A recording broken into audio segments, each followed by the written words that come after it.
A safra 2024-2025 do arroz em Santa Catarina deve superar os últimos números. O clima é um fator positivo para o aumento da produtividade por área plantada. Mas você sabe o caminho completo que o arroz faz até chegar à sua mesa? É o que você vai conferir na reportagem de Rafael Niero, com imagens de Denis Oliveira e Márcio Mendonça, com a produção da Camille Guimarães. O arroz está entre os 3 alimentos mais consumidos do mundo, uma das principais fontes de carboidratos, sem contar que é um dos queridos pelos brasileiros. Ele pode ser encontrado em diferentes variedades, branco, integral e parbolizado. Cada tipo passa por processos específicos na indústria, alterando seu sabor e nutrientes. Na culinária é muito usado em diversos pratos, porém a mais conhecida e famosa é a brasileiríssima combinação do arroz com feijão.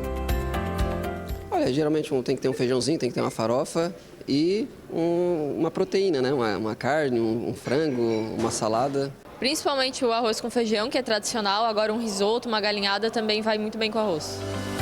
Porém, muito antes de chegar à mesa dos consumidores, o arroz passa por uma série de etapas. A safra começa um dia após a colheita, com a preparação do solo. Os cuidados são essenciais para um maior rendimento e qualidade do produto final. O tempo médio desde o plantio até a colheita é de aproximadamente 150 dias, quando semeado na época correta. Setembro, e a gente vai plantando de setembro até novembro. Começa aí para o dia 15 de setembro até o dia 15 de novembro, que a gente termina de plantar o plantio. A colheita do arroz em Santa Catarina acontece a partir de fevereiro. E a próxima safra promete ser melhor que a anterior, com menos intercorrências climáticas. Eu espero que sim.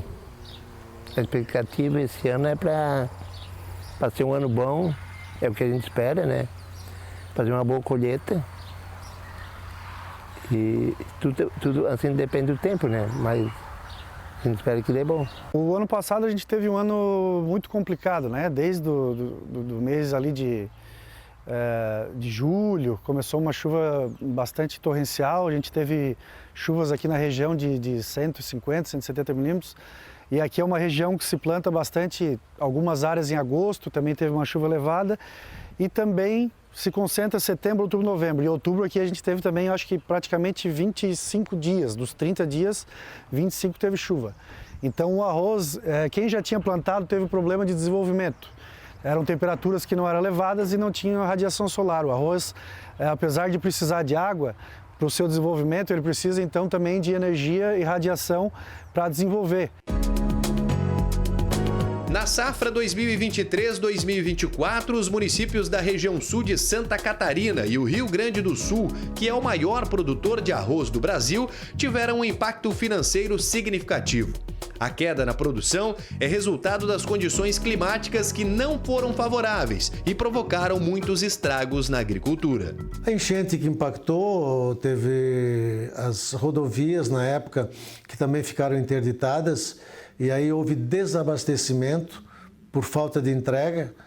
Algumas indústrias inundadas, né? Nós tivemos a nossa indústria inundada que ficou 30 dias sem produzir. Então, e mesmo que estivesse produzindo, o acesso era difícil. Então, houve desabastecimento. O próprio governo, em determinado momento, disse que iria faltar arroz, aí todo mundo foi no mercado, foi comprar, abasteceu a despensa, só que depois disso vem a ressaca. Todo mundo abastecido, não compra, e aí ocorre a ressaca. Dessa safra 23-24, a gente teve uma queda de cerca de 20% aqui no sul do estado, né?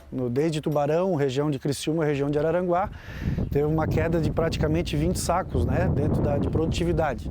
Então, né, falando financeiramente, foram cerca de 180 milhões de reais que deixaram de circular dentro da economia dos municípios aqui do sul. Então, com relação a outra safra, né, a 22-23, que tinha sido a safra recorde, a gente teve municípios como Forquilinha, onde estamos aqui, que teve uma produtividade recorde de 209 sacos por hectare. Santa Catarina deve produzir 1.200.000 toneladas de arroz nesta safra, o que representa um aumento de 9,6% em comparação com o ano passado. A área de produtividade ela permanece estável com pouco mais de 145 mil hectares. E as regiões que mais produzem são Araranguá e Criciúma, no sul do estado, e Joinville, no norte de Santa Catarina. Segundo dados da Epagri e Cepa, a área de produtividade deve render 8,7 toneladas por hectare, um aumento de 10% em comparação com o ano passado. Produtividade é colher mais por hectare. E em função de quê? Se a área é a mesma, a terra é a mesma, é o clima. O clima esse ano promete ser favorável à produção e à produtividade do arroz. Um clima quente, com a laninha não é tão chuvoso, tem água suficiente, luminosidade suficiente, que o arroz precisa de muita luminosidade na época da floração, tem água no pé, sol, então promete uma produtividade muito grande. Além da influência direta do clima na produtividade, outro fator tem colaborado para que as perdas sejam menores e que as áreas plantadas tenham mais rendimento. Nós hoje também temos bem, porque nós temos a Epagri que ajuda muito nós. Temos técnicos que vêm ajudar, acompanham na roça, na reunião, eles sempre participam com nós, dão orientação. Tanto assim que hoje nós estamos produzindo bem, é que nós falamos antes, por causa da Epagri. Senão a gente hoje estava, como é que se diz, engatinhando ainda, né? Evoluiu então? Evoluiu, é. E a Epagri também sempre traz as variedades novas e sempre novidade. Eu sempre fui da novidade. Mas qual arroz você prefere? O empapado ou soltinho? Prefiro no dia a dia o arroz soltinho. Enfim, por mero gosto.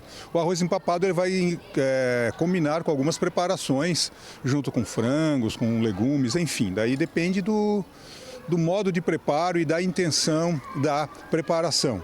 Acho que eu prefiro o empapado Acho que me lembra a infância, assim. Sempre comia assim quando era menor. Olha, eu prefiro um arroz mais soltinho, mas eu particularmente prefiro o arroz arbóreo, né? Para fazer um bom risoto. As duas variedades mais consumidas no Brasil são o branco e o parbolizado.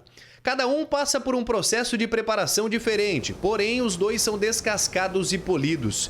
Para se tornar parbolizado, o arroz passa por uma seleção quando ele ainda está com casca.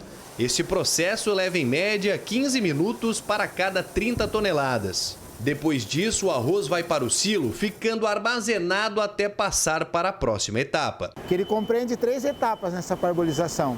A primeira etapa que é o encharcamento ou hidratação, onde o arroz ainda com casca, submerso nessa água quente, em torno mais ou menos de 70 graus, e fica por 8 horas. Depois é descarregada essa água, o arroz vai para as estufas para fazer a gelatinização do amido. Aí na sequência dessa gelatinização do amido, é feita uma secagem para padronizar a umidade do grão e depois ele vai para o processo de descascamento, beneficiamento, ali onde é que tira o farelo do grão, e a seleção eletrônica também. Por fim, os grãos bons são embalados, pesados e encaminhados para o centro de distribuição do produto final. A diferença entre eles é que o parbolizado passa por um processo de pré-cozimento e absorve mais nutrientes, fazendo com que fique mais soltinho. No arroz parbolizado, toda essa etapa, além de poder aceitar matérias-primas com qualidade inferior, ele também faz com que as vitaminas, os sais minerais, os nutrientes que estão entre a casca e o farelo do arroz, eles migrem para dentro do grão. Então as garantias nutricionais ali que estão na tabela ali, elas são um pouquinho maior do arroz parbolizado comparado ao mesmo arroz branco, por todo esse processo. E aí a qualidade da matéria-prima que você vai processar para o arroz branco, no caso, ela tem que ser muito melhor, porque senão ele vai quebrar muito. Aí não vai dar rendimento para a indústria, né? Ao contrário do parbo, não. Como ele fica nessa etapa com água, faz com que o arroz fique mais resistente e na hora que ele vai descascar ele não quebra. E depois de conhecer todo esse processo, é hora de falar da expectativa do preço. Os impactos do clima e da baixa produção da última safra foram sentidos no bolso pelo consumidor final. Porém, a tendência para o próximo ano é que o valor da saca do arroz seja menor. Como se prevê aí um grande aumento na produção do arroz no Brasil todo, a gente acredita que os preços possam vir a cair de 15% até 20% na gôndola para os consumidores. Que os especialistas nos mostram e fazem estudos, né, estão esperando, é que também não volte a patamares anteriores, de R$ 80, R$ 75, R$ 70. Que então, pelo menos, ele fique ali no seu patamar acima de R$ 90, né, na época onde ele baixa mais, que é na época onde o arroz é mais vendido, né, que é de fevereiro a abril, maio, ali a maior comercialização é feita nessa época e é onde os preços se concentram em menores valores, que é a hora que o produtor precisa fazer o pagamento das suas aquisições, né, de insumos que ele fez no ano anterior. Portanto, para o próximo ano, a tendência é de que os brasileiros consumam mais arroz. O preço influencia porque o próprio arroz pode ser, às vezes, substituído por outros alimentos, né? Se o cliente vê que está muito caro o consumo desse item. Então, ele pode estar voltando, se alguém deixou de consumir o arroz devido à alta nos preços, pode estar voltando a consumir mais arroz nesse momento, que a gente sabe que é sempre um preferido aí na mesa do brasileiro.